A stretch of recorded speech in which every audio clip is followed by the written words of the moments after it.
Miri is a retired Israeli Defense Forces colonel. Miri, welcome, good to see you.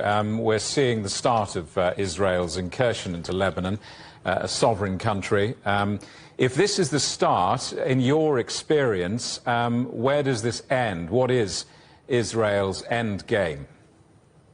Israel's end game is that Lebanon, a sovereign country, will not have a state within a state, that Hezbollah has fired over 8,000 rockets into Israel over the last 11 months. Before the last 2 weeks, they've done even more in the mid and long range into the greater Tel Aviv area where I live, where Jonathan was reporting from before. So that end game is we would love to see a sovereign Lebanon that takes responsibility and does not have this enormously armed terror army inside Lebanon on Israel's border. Okay, so we're hearing 1 million people on the move in Lebanon.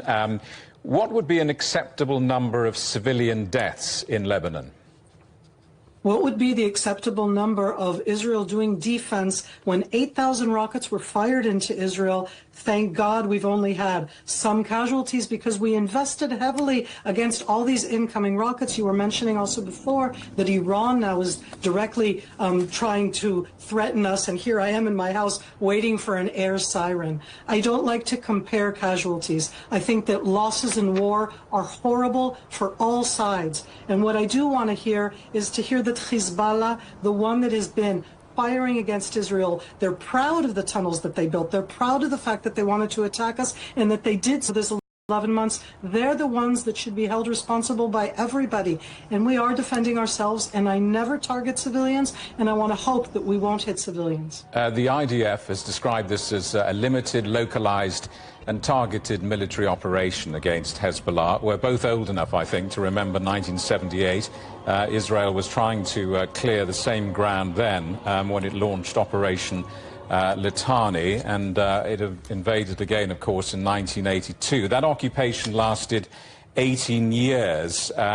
All military land incursions incur a huge of becoming bogged down, don't they? Is this going to be any different?